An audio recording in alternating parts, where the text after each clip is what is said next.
Assalamualaikum warahmatullahi wabarakatuh. Perkenalkan, saya Karinisa Zikra dengan NIM 2310862010. Saat ini saya menyajikan video untuk memenuhi tugas ujian tengah semester dari mata kuliah Komunikasi Digital. Dan di sini, apa yang akan saya bahas?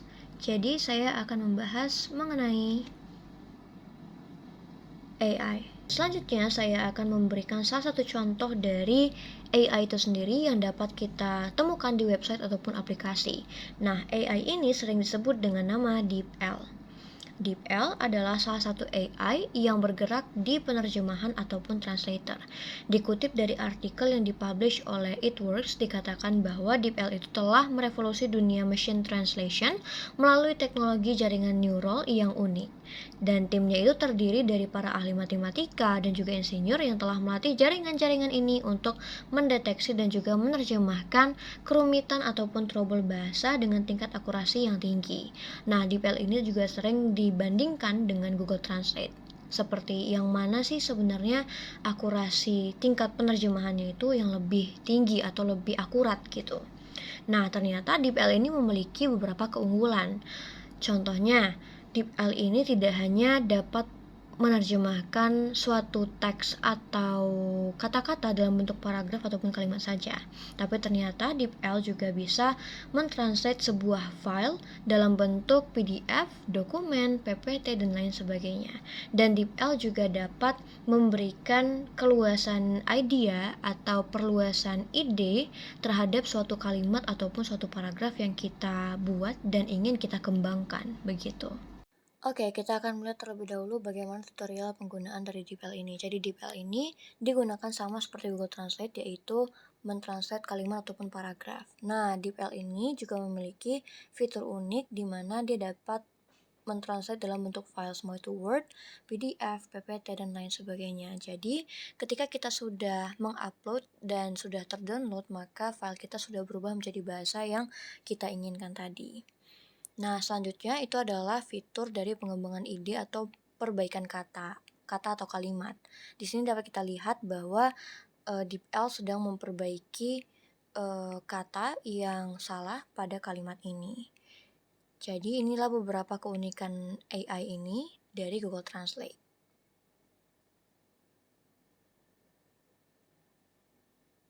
Tentunya ada beberapa manfaat yang dapat kita peroleh dari penggunaan DeepL ini sendiri.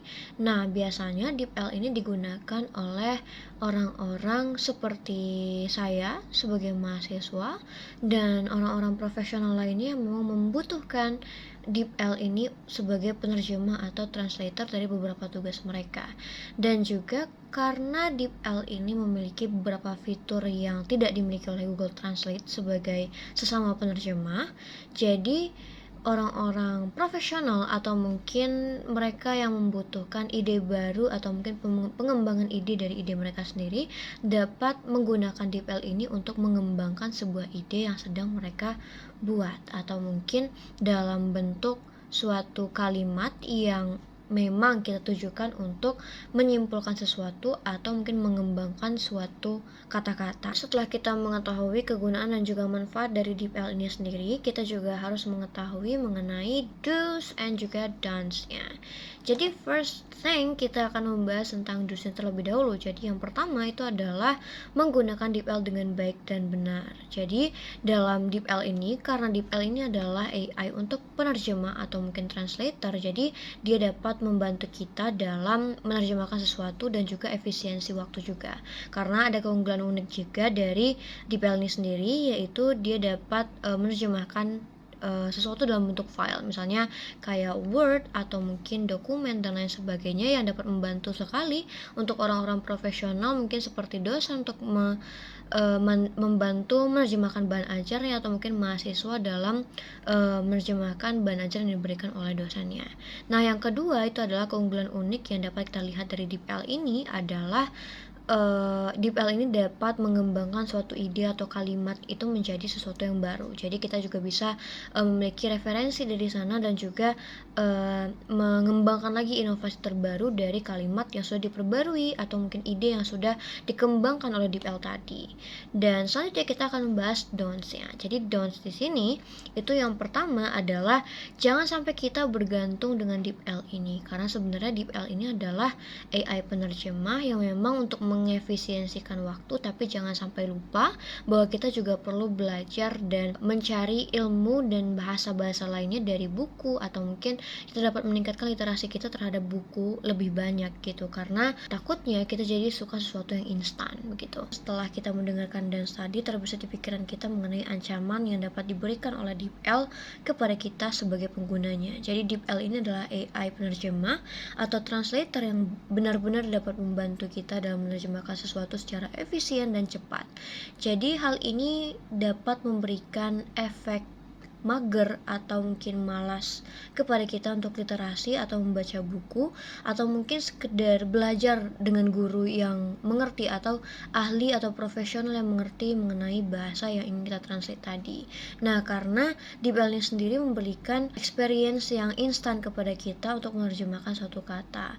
Ditambah lagi dengan fiturnya yang sangat unik, yaitu dapat mengembangkan sebuah kalimat menjadi suatu kalimat baru yang mungkin ada ide baru lagi di sana yang membuat kita menjadi malas berpikir untuk memberikan inovasi-inovasi terbaru. Jadi ancaman-ancaman seperti itu harus kita hindari dengan cara menyeimbangkan suatu hal sesuai dengan kapasitasnya masing-masing, karena DeepL ini dapat membantu kita efisien mungkin dalam ketika kita terburu-buru saja, dan kita dapat menggunakan buku atau belajar melewati buku yang dapat kita hafal di luar kepala di lain waktu ketika kita punya waktu yang lebih senggang untuk pekerjaan kita begitu. Baik, sekian penjelasan saya mengenai AI atau Artificial Intelligence, dan saya memilih DeepL sebagai AI yang saya jelaskan.